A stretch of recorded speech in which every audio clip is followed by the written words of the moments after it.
सभी को प्रणाम। तो आज 1 जुलाई को हम कल के PDF इकाई 1 व्यावसायिक अर्थशास्त्र में चलेंगे। अगले प्रश्न पर समष्टि अर्थशास्त्र का अर्थ बताइए, बताते हुए उनकी विशेषताएं लिखिए। तो उत्तर में लिखेंगे हम, इसके अंतर्गत ऐसे विशाल समूहों का अध्ययन किया जाता है जो संपूर्ण अर्थव्यवस्था को प्रदर्शित करते हैं। ऐसे विशाल समूहों का अध्ययन किया जाता है जो संपूर्ण अर्थव्यवस्था को प्रदर्शित करते हैं, जैसे कुल रोजगार, कुल आय, कुल उत्पादन, कुल विनियोग, कुल बचत, कुल उपभोग, कुल पूर्ति, कुल मांग, सामान्य कीमत स्तर इत्यादि। व्यष्टि अर्थशास्त्र इसके पहले अपन ने पढ़ा था, उसमें किसका अध्ययन किया जाता है? जैसे यहाँ दिया हुआ है कुल रोजगार, तो वहाँ व्यक्तिगत रोजगार। कुल आय, तो वहाँ था व्यक्तिगत आय। कुल उत्पादन, वहाँ था एक व्यक्ति का या एक परिवार का, एक इकाई का उत्पादन। यहाँ दिया हो कुल विनियोग, वहाँ एक व्यक्ति का या एक फर्म का विनियोग था। कुल बचत, कुल उपभोग, कुल पूर्ति, कुल मांग, सामान्य कीमत इत्यादि का ऐसे समूहों का अध्ययन समष्टि अर्थशास्त्र के अंतर्गत किया जाता है। व्यापक अर्थशास्त्र में हम आर्थिक क्रियाओं का सामूहिक रूप में अध्ययन करते हैं तथा विभिन्न समूहों के बीच उनके अंतर संबंधों, उनके निर्धारण तथा उनके होने वाले उच्चावचनों के कारणों की जांच करते हैं। तो आशय पढ़ा हमने समष्टि अर्थशास्त्र का। अब परिभाषा देखते हैं। प्रोफेसर बोल्डिंग के अनुसार, प्रोफेसर बोल्डिंग ने दिया है, व्यापक अर्थशास्त्र व्यक्तिगत मात्राओं का अध्ययन नहीं करता। व्यापक अर्थशास्त्र व्यक्तिगत मात्राओं का अध्ययन नहीं करता, बल्कि इन मात्राओं के समूह का अध्ययन करता है। व्यक्तिगत आयों का नहीं, अपितु राष्ट्रीय आय का, व्यक्तिगत कीमतों का नहीं, बल्कि सामान्य कीमतों का, व्यक्तिगत उत्पादन का नहीं, बल्कि राष्ट्रीय उत्पादन का अध्ययन करता है। प्रोफेसर शुल्ज ने भी लिखा है, क्या लिखते हैं? व्यापक अर्थशास्त्र का मुख्य यंत्र राष्ट्रीय आय का विश्लेषण है। राष्ट्रीय आय का विश्लेषण व्यापक अर्थशास्त्र का मुख्य यंत्र है। अब पढ़ते हैं हम समष्टि अर्थशास्त्र की विशेषताएं। ठीक व्यक्तिगत अर्थशास्त्र की विशेषताएं याद कर लो, उसके विपरीत हम समष्टि अर्थशास्त्र की विशेषताएं लिख सकते हैं। तो इसकी पहली विशेषता है समष्टि इकाइयों का अध्ययन। अब समष्टि इकाई कौन होगी? समष्टि इकाई, समष्टि इकाई में हम लेंगे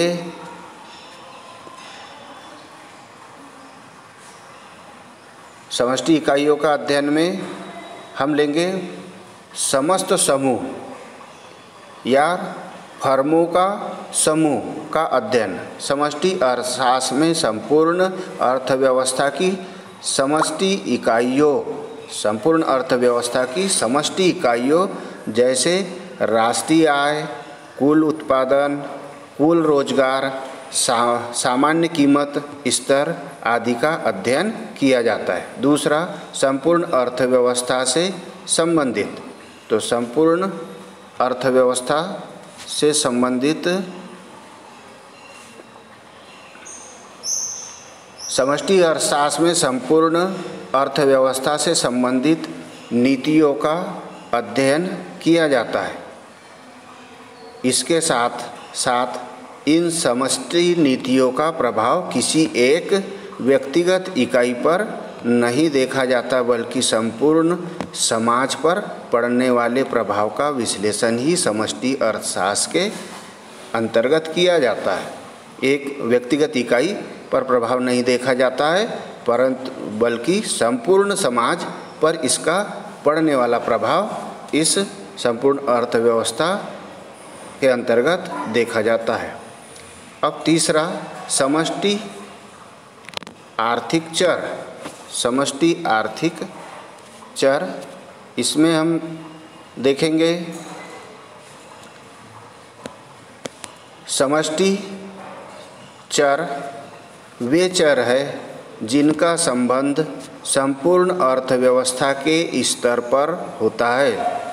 ऐसे चर, ऐसे मद कहा जाए, ज़्यादा स्पष्ट समझेंगे, जिनका संबंध संपूर्ण अर्थव्यवस्था के स्तर पर होता है। कुछ महत्वपूर्ण समष्टि आर्थिक चर है, कौन कौन से है? पहला राष्ट्रीय बचत, दूसरा और विनियोग, सकल राष्ट्रीय उत्पाद, राष्ट्रीय आय, कुल रोजगार, समग्र मांग, समग्र पूर्ति।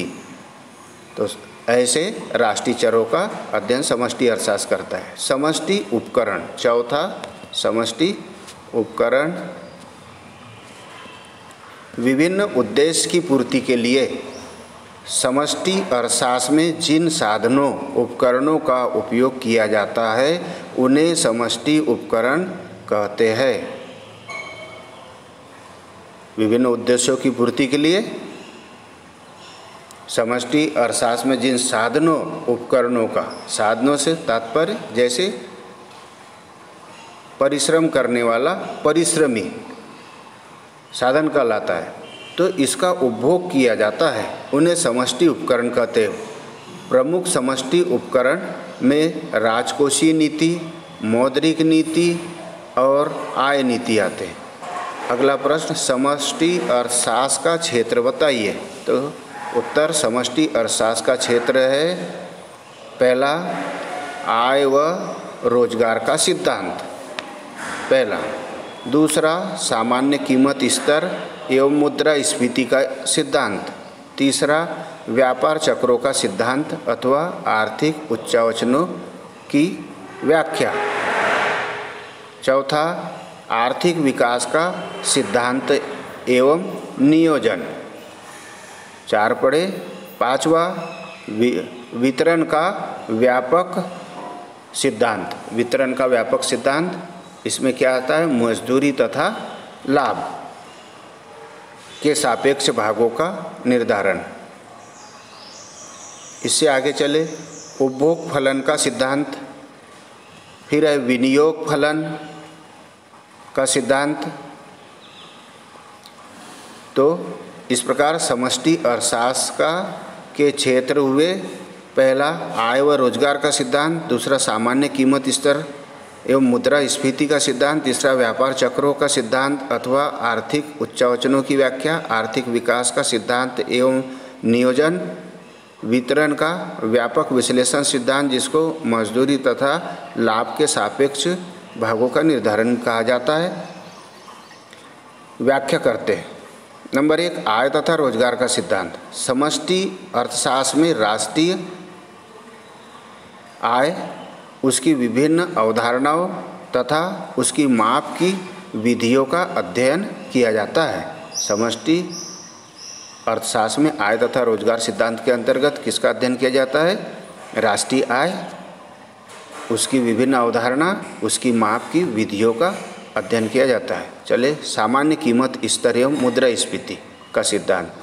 तो मुद्रा की पूर्ति के विभिन्न घटकों और अर्थव्यवस्था पर उसके प्रभाव का अध्ययन करता है। यह सिद्धांत थोक मूल्य सूचकांक के निर्माण, सामाजिक कीमत स्तर में परिवर्तन अर्थात मुद्रास्फीति और अस्फीति का अध्ययन करता है।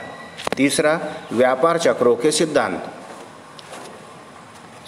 समष्टि अर्थशास्त्र में तेजी और मंदी के व्यापार चक्रों एवं उससे जुड़ी समस्याओं का अध्ययन किया जाता है। चौथा, आर्थिक विकास का सिद्धांत। आर्थिक विकास के सिद्धांत में समष्टि अर्थशास्त्र में विकास अर्थात प्रति व्यक्ति वास्तविक आय में होने वाली वृद्धि से संबंधित समस्याओं का अध्ययन किया जाता है। इसमें किसी राष्ट्र के अल्प विकसित होने के कारणों तथा विकास करने की नीतियों का अध्ययन किया जाता है। पांचवा, वितरण का समष्टि सिद्धांत। वितरण का समष्टि सिद्धांत में चले समष्टि अर्थव्यवस्था के अंतर्गत अर्थव्यवस्था के वितरण से समष्टि सिद्धांतों का भी अध्ययन किया जाता है। इस सिद्धांत से ज्ञात होता है कि राष्ट्रीय आय में उत्पादन के विभिन्न साधनों का हिस्सा किस प्रकार और कितना निर्धारित होता है, अर्थात मजदूरों को कितना भाग प्राप्त होता है, इससे तात्पर्य है। अब अगला प्रश्न,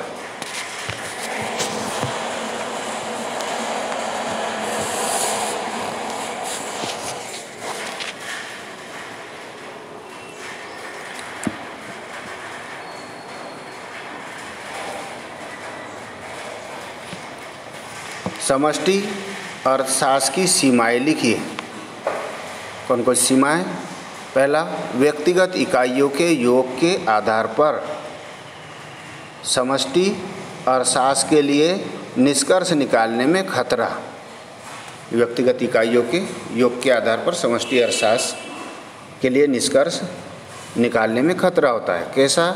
यह आवश्यक नहीं है कि व्यक्तिगत इकाइयों के संबंध में जो बात सत्य हो वह संपूर्ण समाज के लिए भी सत्य हो। दूसरा, समूह की बनावट पर ध्यान न देना। वह नीतियाँ जो समूह की बनावट पर ध्यान नहीं देती वह कभी कभी भ्रामक परिणाम दे सकती है। तीसरा, विजातीय समूहों की समस्या। समष्टि विश्लेषण में यह आवश्यक नहीं है कि जिस समूह का अध्ययन किया जा रहा है वह सजातीय इकाइयों का ही बना हो। यदि समूह की रचना ऐसी इकाइयों के आधार पर हुई है जिनका पारस्परिक संबंध ही नहीं है तो ऐसे समूह से निकाले गए निष्कर्ष सही नहीं होंगे। अगला, एक समूह अर्थव्यवस्था के विभिन्न क्षेत्रों को असमान रूप से प्रभावित करता है। एक समूह अर्थव्यवस्था के विभिन्न क्षेत्रों को असमान रूप से प्रभावित करता है। कैसे? उदाहरण के लिए, राष्ट्रीय आय में वृद्धि होने के फलस्वरूप कुछ लोगों की आय बहुत बढ़ जाती है। राष्ट्रीय आय में वृद्धि होने पर कुछ लोगों की आय तो बहुत बढ़ जाती है, जबकि अन्य की थोड़ी सी बढ़ती है या नहीं बढ़ती। जैसे अभी देख रहे हैं हम कोरोना में, कुछ लोगों की आय में अत्यधिक वृद्धि हो रही है। जिनकी दुकान चल रही है उनकी आय में वृद्धि हो रही है, परंतु जिनको रोजगार नहीं मिल रहा है उनकी आय बिल्कुल नहीं बढ़ती। इतना ही नहीं, आय का वितरण असमान होने की स्थिति में संभव है कि राष्ट्रीय आय में वृद्धि के बावजूद व्यक्ति और अधिक गरीब हो जाए।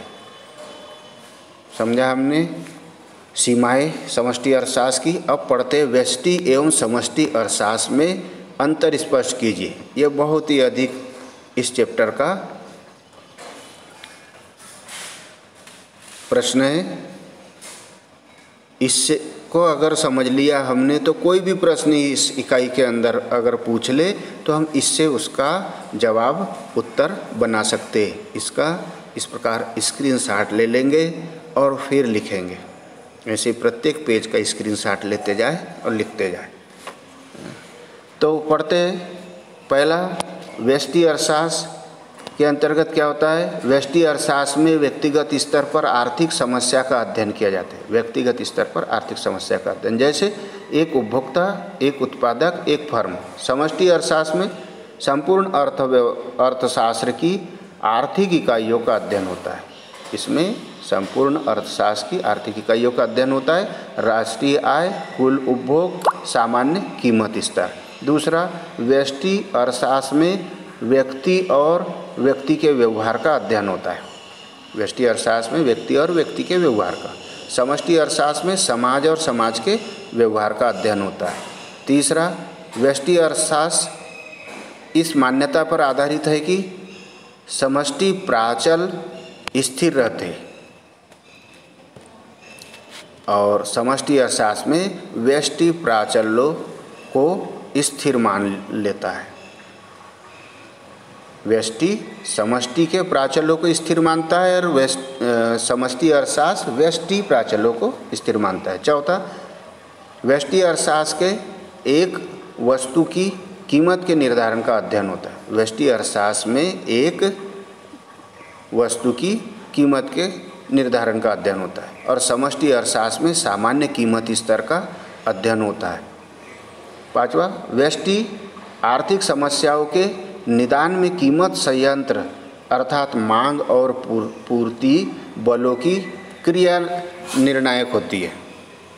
व्यष्टि आर्थिक समस्याओं के निदान में कीमत संयंत्र अर्थात मांग और पूर्ति बलों की क्रियाएं निर्णायक होती है और समष्टि आर्थिक समस्याओं जैसे रोजगार, गरीबी, स्फीति आदि के साधन में सरकारी भूमिका निर्णायक होती है।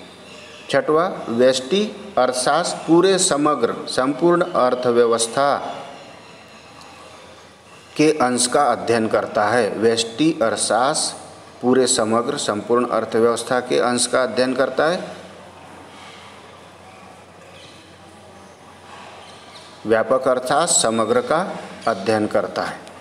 जरा विपरीत लिखा गया, व्यष्टि अर्थशास्त्र पूरे समग्र संपूर्ण अर्थव्यवस्था के अंश का, हाँ सही लिखा हुआ है, केवल यह संपूर्ण अर्थव्यवस्था के अंश का अध्ययन करता है, एक अंश का। और व्यापक अर्थशास्त्र समष्टि अर्थशास्त्र को ही व्यापक अर्थशास्त्र कहते हैं। व्यापक अर्थशास्त्र समग्र का अध्ययन करता है। अगला, व्यष्टि अर्थशास्त्र में योग के टुकड़ों में तोड़ने की क्रिया, योग के टुकड़ों में तोड़ने की क्रिया को आधार माना जाता है और समष्टि अर्थशास्त्र का आधार योग करने की क्रिया है। यह राष्ट्रीय या यह व्यक्तिगत संस्थाओं की नीतियों के निर्माण में सहायक है और यह राष्ट्रीय या संपूर्ण समाज की नीतियों के निर्माण में सहायक है। तो यही आज का होमवर्क भी है। व्यष्टि और समष्टि अर्थशास्त्र की प्रारंभिक निर्भरता को लिखिए। एक दूसरे पर निर्भरता कैसी है। सूक्ष्म तथा व्यापक अर्थशास्त्र आर्थिक विश्लेषणों की दो अलग अलग पद्धतियाँ हैं। व्यष्टि अर्थशास्त्र और समष्टि अर्थशास्त्र, सूक्ष्म अर्थशास्त्र तथा व्यापक अर्थशास्त्र। व्यष्टि अर्थशास्त्र को ही सूक्ष्म अर्थशास्त्र कहते हैं और समष्टि अर्थशास्त्र को व्यापक अर्थशास्त्र कहते हैं। यह पद्धतियाँ दोनों एक दूसरे पर निर्भर है। क्यों? क्योंकि व्यक्तिगत आय से ही परिवार की आय बनती है, परिवार की आय से समाज की आय बनती है, समाज की आय से प्रदेश की आय बनती है, प्रदेश की आय से देश की आय बनती है। तो देश की आय का आकलन समष्टि अर्थशास्त्र के अंतर्गत किया जाता है और व्यक्तिगत आय का आकलन व्यष्टि अर्थशास्त्र के अंतर्गत किया जाता है।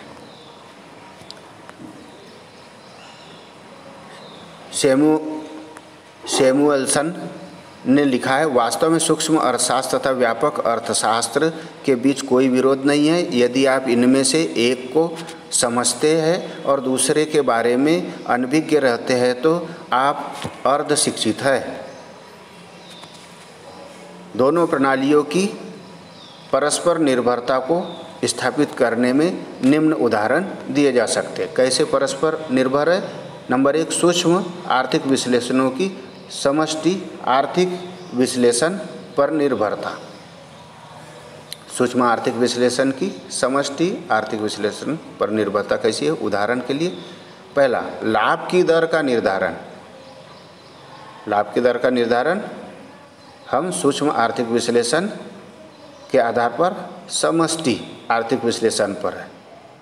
लाभ की दर सूक्ष्म विश्लेषण के अनुसार जोखिम उठाने की मात्रा के अनुसार होता है, किंतु लाभ की मात्रा को निर्धारित करने वाले तत्वों एवं उनमें परिवर्तन होने वाले कारणों की व्याख्या समष्टि आर्थिक विश्लेषणों द्वारा ही संभव है। अगला, सूक्ष्म आर्थिक विश्लेषण ब्याज की दर के निर्धारण का आंशिक साम्य विश्लेषण प्रस्तुत करता है। ब्याज का सामान्य यानी साम्य विश्लेषण प्रोफेसर J.M. कीन्स ने व्यापक आर्थिक विश्लेषण के आधार पर ही प्रस्तुत किया है। दूसरा, तीसरा, बाजार की किसी वस्तु की कीमत का निर्धारण उस वस्तु की मांग और पूर्ति को सापेक्षिक शक्तियों पर ही निर्भर नहीं करता, बल्कि अन्य वस्तुओं की मांग और पूर्ति पर भी निर्भर करता है, जिसकी व्याख्या के लिए समष्टि आर्थिक विश्लेषण का प्रयोग आवश्यक है। चौथा, एक उपभोक्ता किसी वस्तु की कीमत का निर्धारण उस वस्तु की मांग और पूर्ति, बाजार से कितनी मात्रा खरीद सकेगा, यह बात केवल वस्तु की कीमत और उपभोक्ता की आय पर ही निर्भर नहीं करती, बल्कि अन्य वस्तुओं की कीमतों पर भी निर्भर करती है, जिसकी व्याख्या के लिए समष्टि आर्थिक विश्लेषण का प्रयोग आवश्यक है। दूसरा, समष्टि आर्थिक विश्लेषण की सूक्ष्म अर्थशास्त्र पर निर्भरता।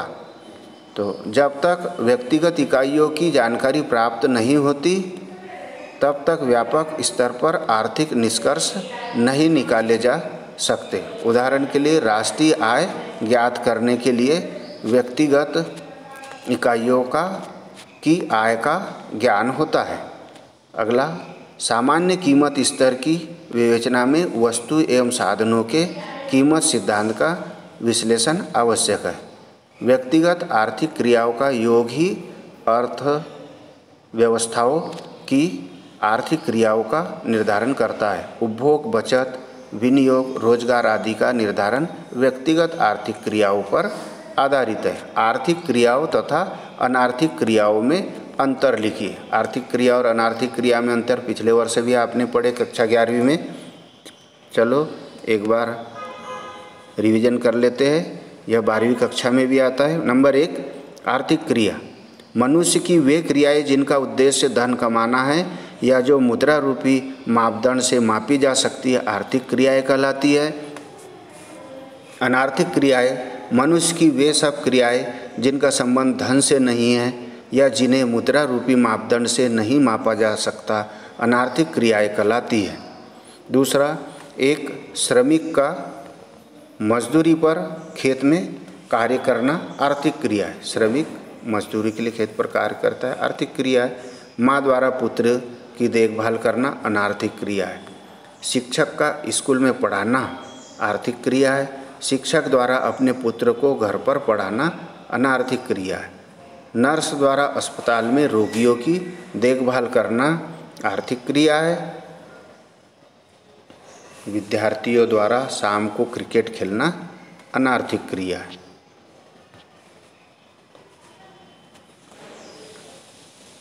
धन्यवाद। तो इस प्रकार आप एक एक PDF बना सकते हैं। कल हमने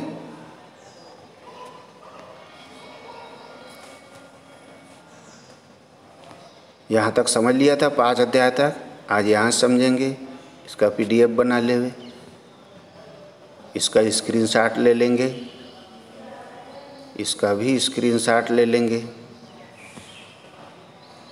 इसे समझेंगे स्क्रीनशॉट द्वारा और इसे लिखेंगे स्क्रीनशॉट द्वारा, फिर इसको लिख लेंगे स्क्रीनशॉट द्वारा। आज का होमवर्क व्यष्टि अर्थशास्त्र और समष्टि अर्थशास्त्र में अंतर लिखिए, इसे याद करना है।